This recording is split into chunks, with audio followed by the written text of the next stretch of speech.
2 Samuel chapter 14. Now Joab the son of Zeruiah perceived that the king's heart was toward Absalom. And Joab sent to Tekoa, and fetched thence a wise woman, and said unto her, I pray thee, feign thyself to be a mourner, and put on now mourning apparel, and anoint not thyself with oil, but be as a woman that had a long time mourned for the dead. And come to the king, and speak on this manner unto him. So Joab put the words in her mouth. And when the woman of Tekoa spake to the king, she fell on her face to the ground, and did obeisance, and said, Help, O king.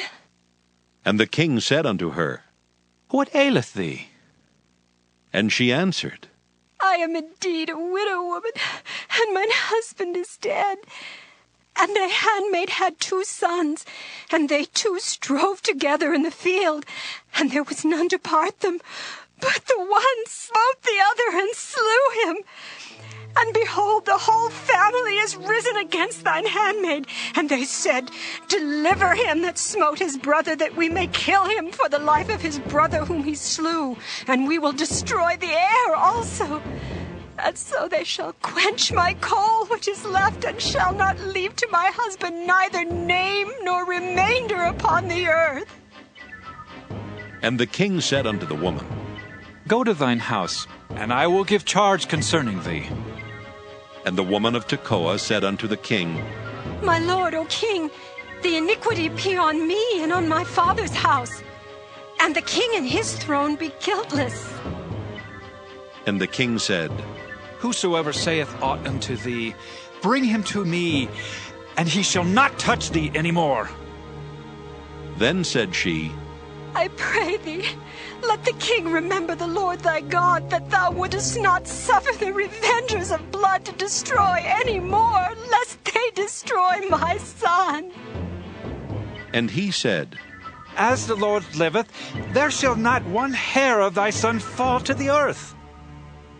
Then the woman said, Let thine handmaid, I pray thee, speak one word unto my lord the king. And he said, Say on. And the woman said, Wherefore then hast thou thought such a thing against the people of God? For the king doth speak this thing as one which is faulty, in that the king doth not fetch home again his banished. For we must needs die, and are as water spilt on the ground, which cannot be gathered up again.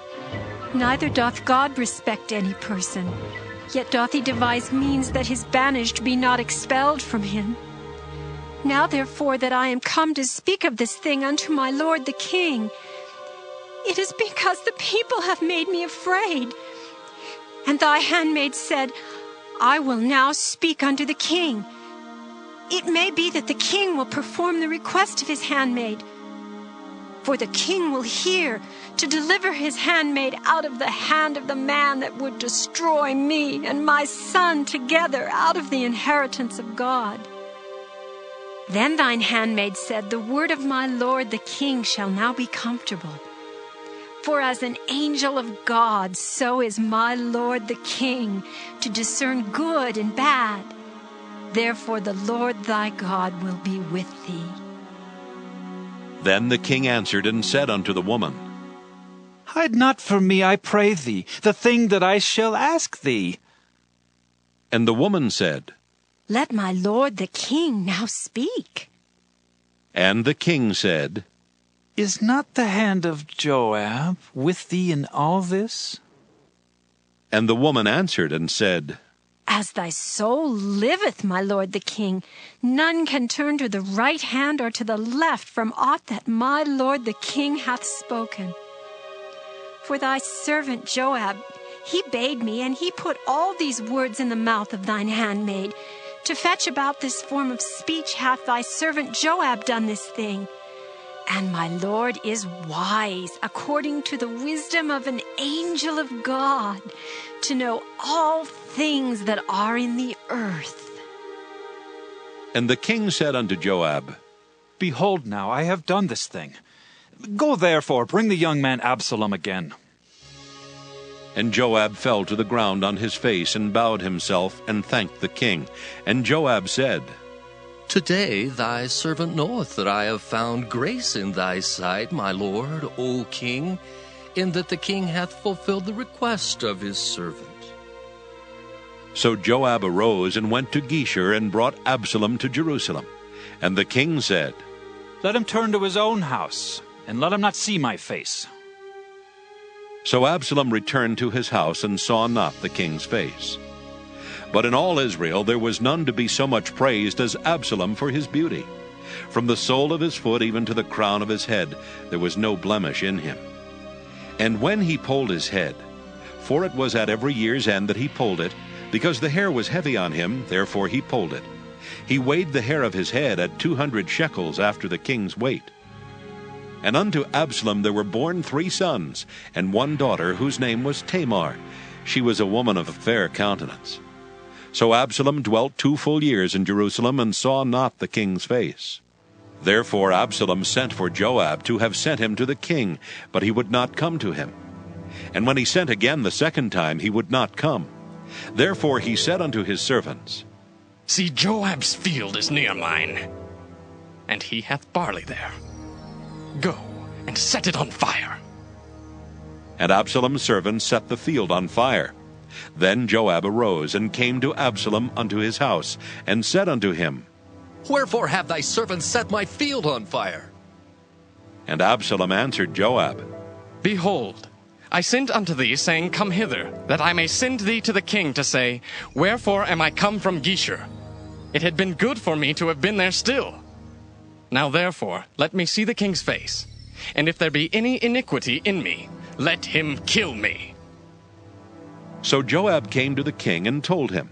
And when he had called for Absalom, he came to the king and bowed himself on his face to the ground before the king. And the king kissed Absalom. Zephaniah chapter 2. Gather yourselves together, yea, gather together, O nation not desired. Before the decree bring forth, before the day pass as a chaff, before the fierce anger of the Lord come upon you, before the day of the Lord's anger come upon you. Seek ye the Lord, all ye meek of the earth, which have wrought his judgment. Seek righteousness, seek meekness. It may be ye shall be hid in the day of the Lord's anger. For Gaza shall be forsaken, and Ashkelon a desolation. They shall drive out Ashdod at the noonday, and Ekron shall be rooted up. Woe unto the inhabitants of the sea coast, the nation of the Kerethites. The word of the Lord is against you. O Canaan, the land of the Philistines, I will even destroy thee, that there shall be no inhabitant. And the sea coast shall be dwellings and cottages for shepherds, and folds for flocks.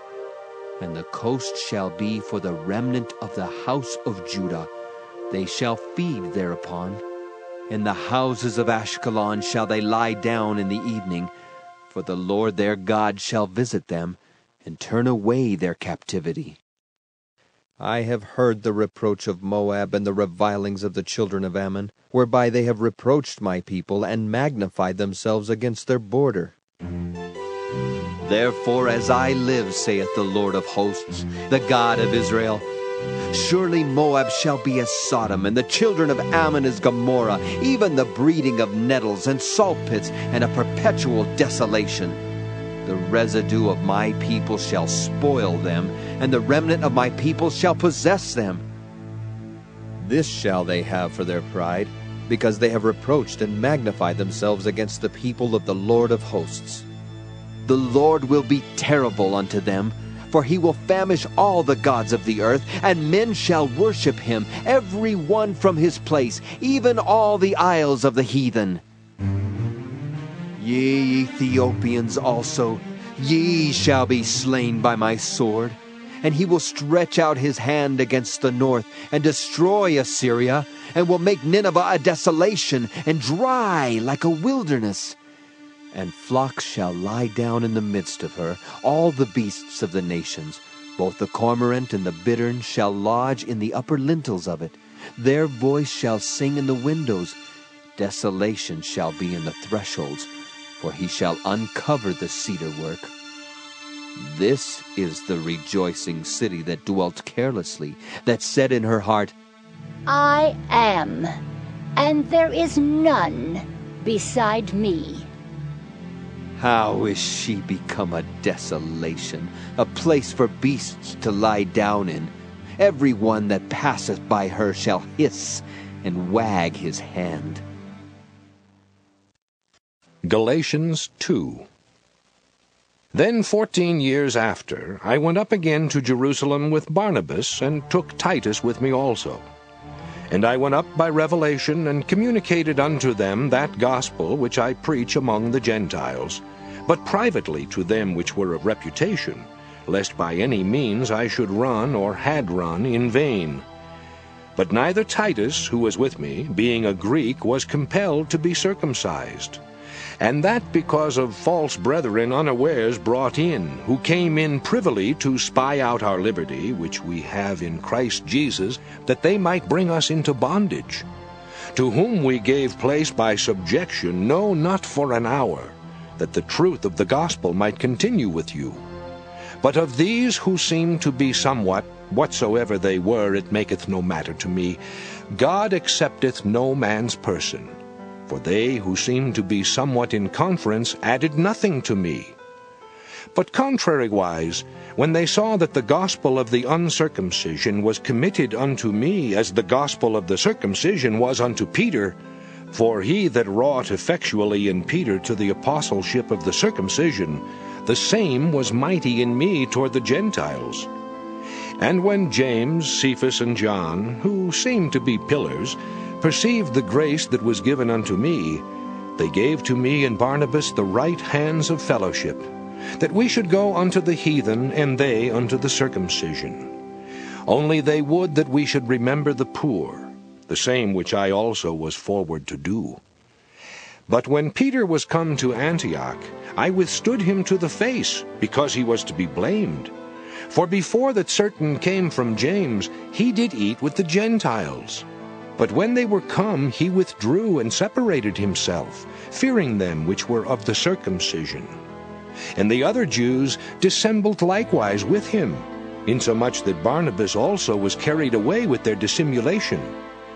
But when I saw that they walked not uprightly according to the truth of the gospel, I said unto Peter before them all, If thou, being a Jew, livest after the manner of Gentiles, and not as do the Jews, why compellest thou the Gentiles to live as do the Jews? We who are Jews by nature, and not sinners of the Gentiles, knowing that a man is not justified by the works of the law, but by the faith of Jesus Christ, even we have believed in Jesus Christ, that we might be justified by the faith of Christ, and not by the works of the law. For by the works of the law shall no flesh be justified. But if, while we seek to be justified by Christ, we ourselves also are found sinners, is therefore Christ the minister of sin? God forbid! For if I build again the things which I destroyed, I make myself a transgressor. For I through the law am dead to the law, that I might live unto God. I am crucified with Christ, nevertheless I live.